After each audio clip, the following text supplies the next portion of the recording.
Here is our 2010 Dodge Viper SRT10. This car actually came to us with the salvage title.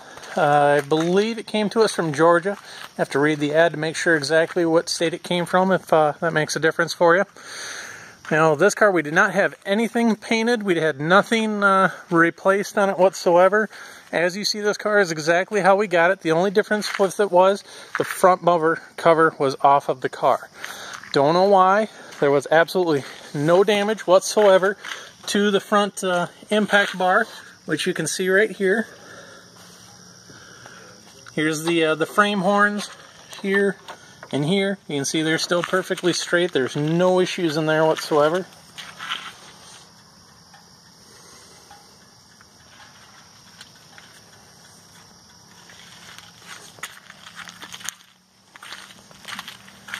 You can see here it's still holding coolant.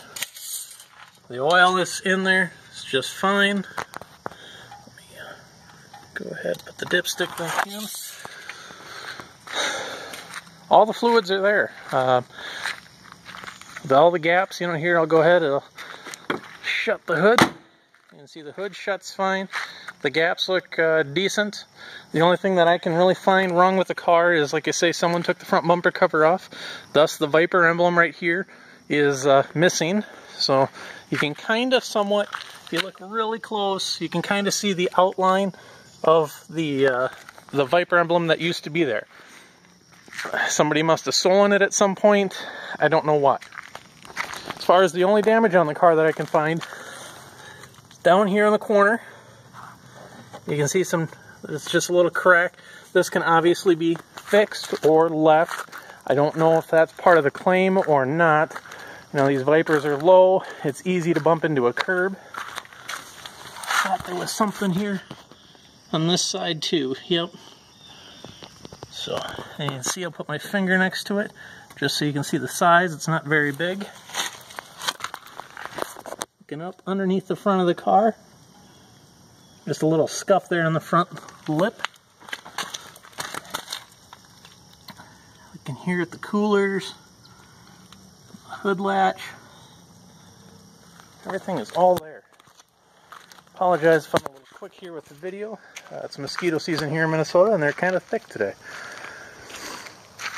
All four rims, not a scratch on them anywhere. Tires look almost brand new. I would say they're probably 80-90% tread life left. I don't see any scratches on the car over here whatsoever. Nothing up here on the roof. I do believe there was one little nick here on the hood somewhere. Yep, right here. That might, I don't think that'll buff off, but it's there.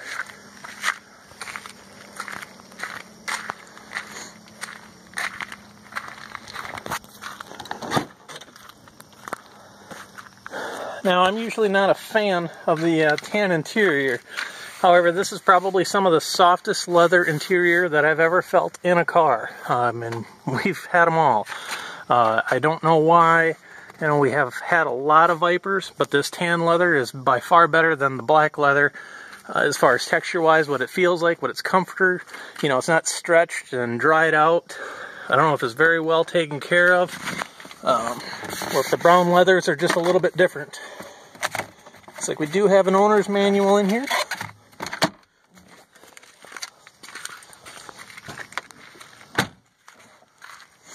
Grab the keys and I can open up the rear hatch for you.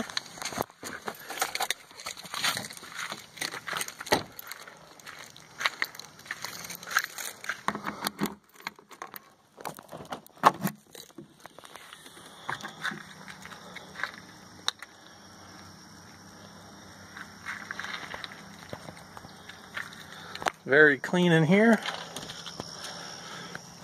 Of course, barely any effort whatsoever to shut it. Actually, I didn't need to put the key in the lock there. There is a little touchpad here that unlatches it.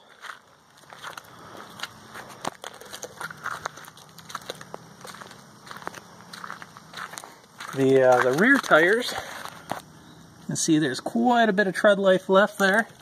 I would say again also 80% tread life, maybe even 90% tread. Again, not a scratch on all 4 rims.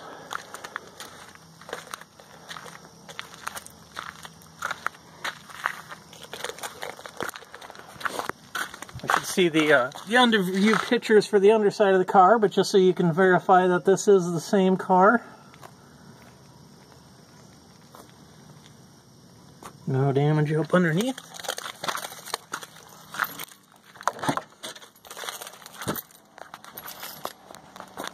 Apologize.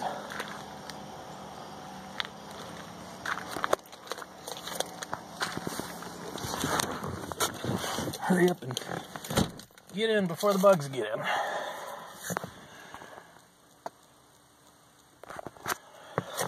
ahead and start it.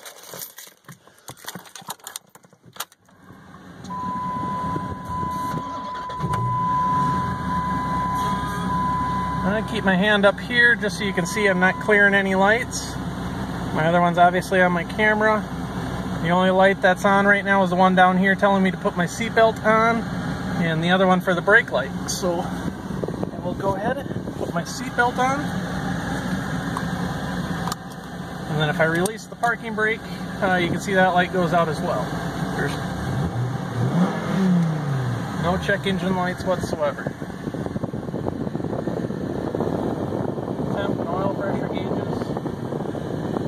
AC works just fine. There's no issues there.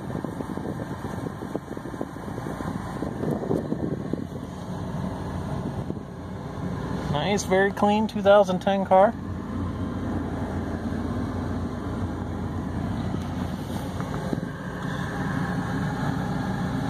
Of course, as you can see, the windows do go up and down just fine. There is power windows, mirrors, locks. But it really makes a big difference. But the wipers obviously work just fine. Headlights, they come on just fine.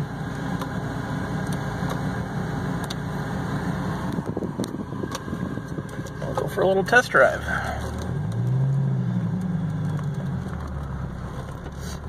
I'm not sure, you know, what really the deal with the claim is. Like I say, the story with the car is we got it with front bumper cover off. We don't get a little report or a story or anything like that. They just kind of come as they come.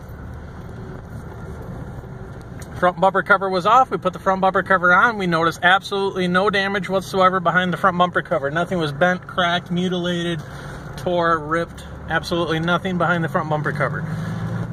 I'm assuming this is just telling me here to upshift. So if I give her gas and upshift, obviously that goes away.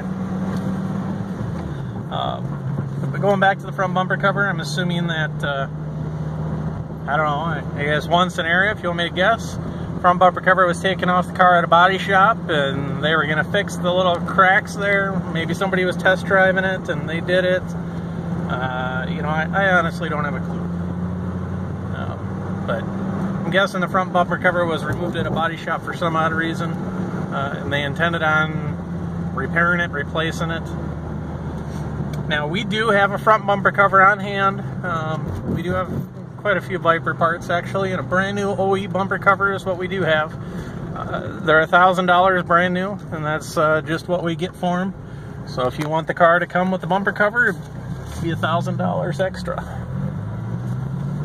Personally, if I was to buy this car, I would either leave the bumper cover that's on it and just drive the car as it is, knowing that someday I'll probably pull up too close to a curb and just put the same little scratch mark in it anyway. Little chip in the bumper. It's down low, nobody really sees it unless you're really looking for it.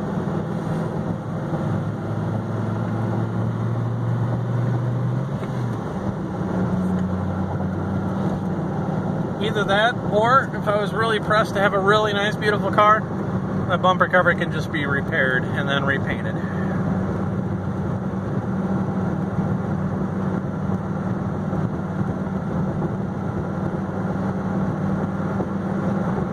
Again, we've done nothing to the car.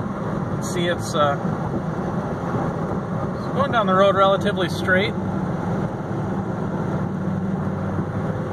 Get up over the hill here. See, I'm not touching the steering wheel whatsoever. There's maybe just a little bit, a hint of a pull to the left. It could be the road. Maybe the alignment's off just a tick. But again, I'm not touching the steering wheel here at all.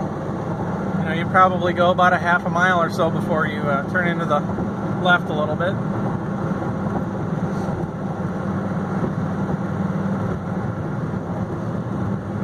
Of course, we're doing about 60 miles an hour right now.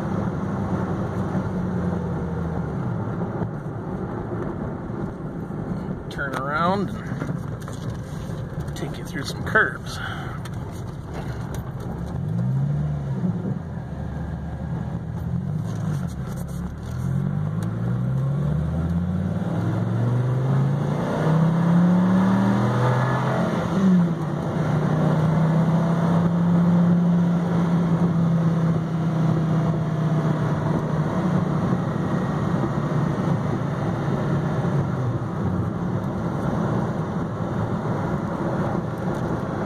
Actually thinking the road was the reason why the car was pulling to the left. I think this is kind of a bad road because now it's pulling to the right here, so kind of veering off to the same direction as the road was before, so kind of thinking it was the road.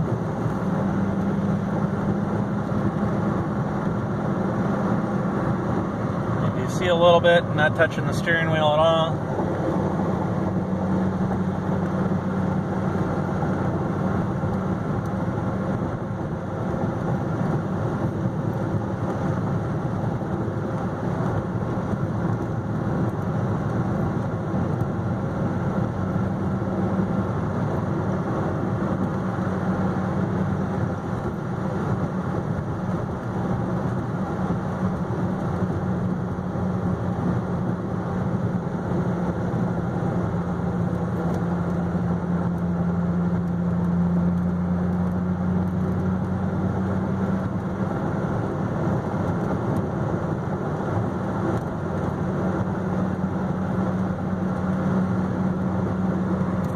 Again, I'm not touching the steering wheel.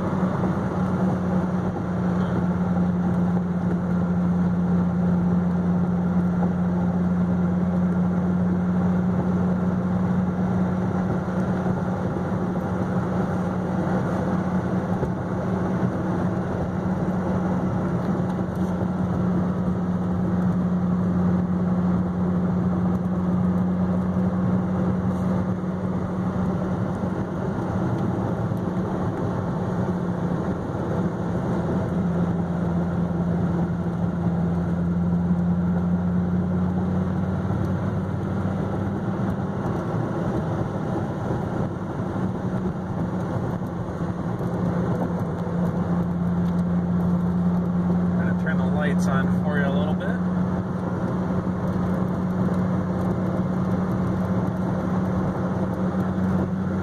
There you go.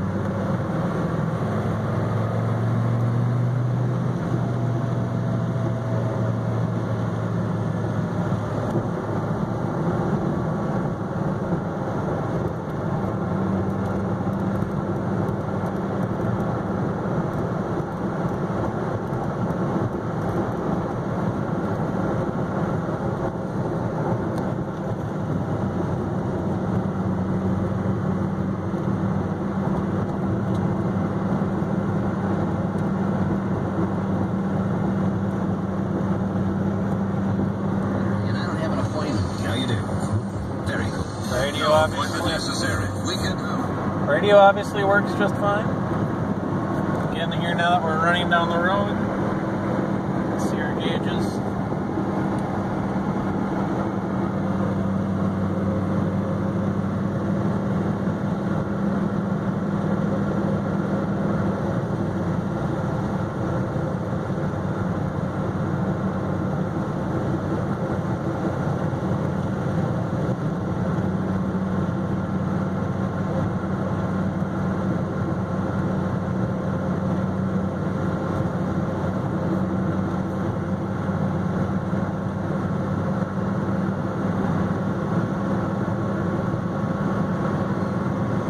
Nice smooth part of the road. I've kind of let go here now for, see, I'm not touching it. There, she kind of went to the left a little. I went for probably a half a mile, if not 3/4 of a mile, before she turned a little bit on me. So I would say everything appears to be pretty straight and correct.